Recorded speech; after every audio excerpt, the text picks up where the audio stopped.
Hey, my soul flowers. I pray y'all doing well in all y'all ways. Sending them positive vibrations to all your loved ones, those that may be connected to you, even angels unaware. So I just wanted to chime in, bless your space. I know you can't see my face, but I'm knowing and claiming that you want to stay space psychologically, emotionally, physically, and for sure, spiritually. Y'all gotta excuse my voice because I am doing a whole lot better. I was dealing with my allergies, the seasons changing, the weather changing, so you know how that can be. But I just want to chime in and I just want to chop it up with no boy. You know what I'm saying? But first and foremost, y'all please be obedient to the Spirit. Y'all please be obedient to the Holy Spirit. Govern yourselves accordingly. Because if not, there will be consequences and what? Repercussions. There will be consequences and repercussions if you do not listen to your inner man. Listen to your spirit team because they are leading you. They are guiding you. They are assisting you on your everyday life, on your everyday journey. You hear me? But y'all, I just want to tell them, boy, like, y'all please be obedient to the Spirit because it's very imperative. You know what I mean? Like, that's how, you're divinely guided and protected. If you know, you know. But y'all, at the end of the day, I just want to come on here and I just want to chop it up. So please just give me a few moments of your time. And I just want to speak on tend to your own garden.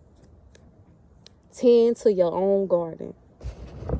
So if you know anything about a garden, I'm not a gardener, but I know a little thing or two. I'm the type of person I know a little about a lot because, I'm the type of person I like to read, research, watch videos. I like to know what's going on. But if you know anything about a garden, or if you just the type of person that pay attention to nature, if you know anything about a garden is always going to be isolated. It's always going to be set apart. You know what I mean? A garden always is going to be set apart from any and everything else that the person may have going on in their yard or on their land. You hear me? So by the garden being set apart and isolated, you want to pick a destination for the garden so it can have, sunlight. Not too much shade, not too much sunlight, but, in a designated area, isolated off to itself so it can flourish, it can thrive, it can blossom. So, a garden, you can plant whatever you want to plant, sow whatever you want to sow. So let's say you want to sow, vegetables, herbs, and fruit. That's what you choose to sow in your garden. So when you prepare your garden, you can choose from, pot garden, you planting and gardening in pots. So you can choose the traditional garden or rose bed garden, but we're going to stick with the traditional garden. We're going to stick to the traditional garden. So when you have a traditional garden, you got to till the ground. You hear me? You got to till the ground. You got to turn the dirt. You might want to add compost. But when you tilling the ground, you're going to see a lot of things that you didn't expect to see. A lot of things going to be brought to the forefront. A lot of things going to get your undivided attention when you start tilling that ground. When you start tilling the ground, you may see, deep bedded roots, as well as you might see a lot of bugs, whether they alive or dead, ants, caterpillars, worms. You're going to see a lot of things that's going to be brought to the forefront once you start tilling the ground, throwing the dirt, turning the dirt. You hear me? So when everything is being brought to the forefront, you know how I tell them, well, you got to address it in order to correct it. This is the process of tilling the ground. But we're going to talk about 3 phases on today. Plants go through many different phases, but we're going to talk about the budding, the sprout, and the harvest.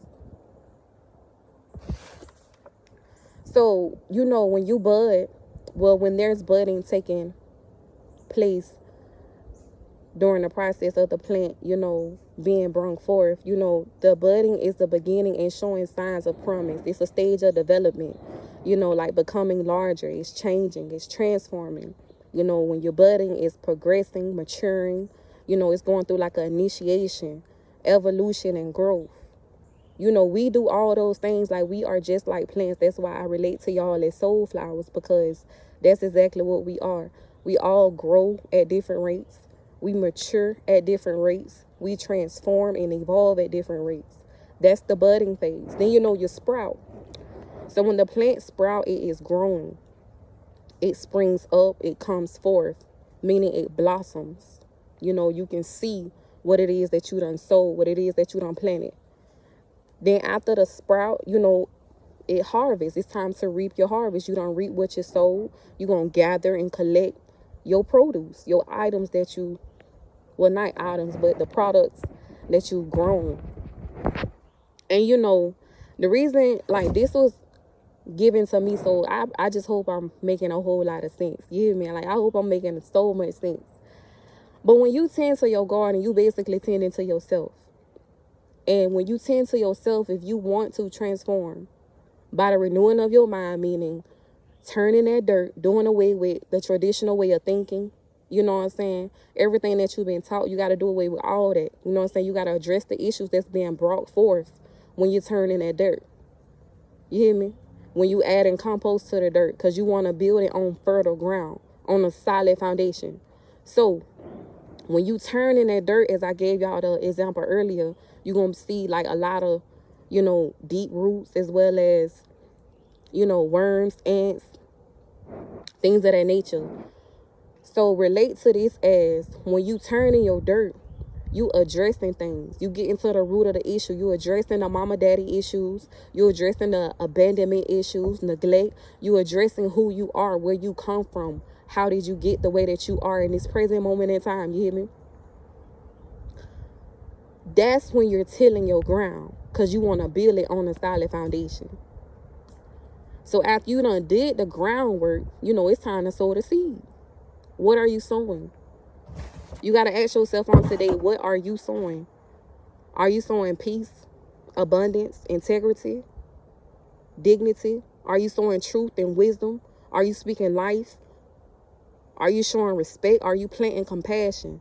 Are you planting joy? Are you planting laughter? Are you planting enlightenment? Like, you got to ask yourself, like, what are you planting on your solid foundation? Because after the budding, you know, it comes the sprout. You growing, you springing up, you thriving. But, you know, during all this phase, you know, you gotta have the ones that's trying to get in the way, that's trying to stunt the growth. You know, so you're going to have lizards, you're going to have thorns, you're going to have dead weeds, fruit worms, grasshoppers trying to, you know, eat off your produce, eat off your garden. And you look at that as, you know, them boy who tried to destroy you, tried to stop your growth, tried to hinder and stunt your process. But you got to keep your hand to the plow and keep evolving. You got to keep sprouting.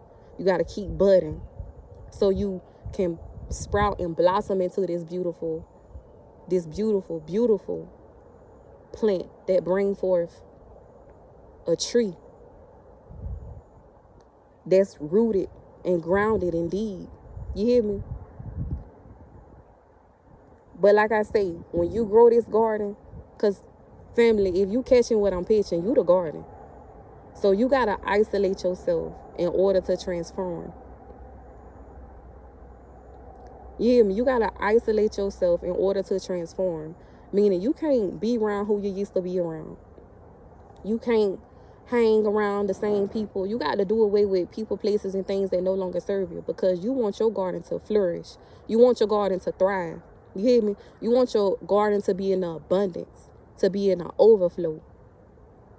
But when you was growing your garden by yourself, doing the proper steps, doing the shadow work, you know, doing everything you needed to do, wasn't nobody with you, because it was designed for it to be isolated. Your garden had to be isolated. You had to be isolated from everybody to get this harvest that's finna come your way.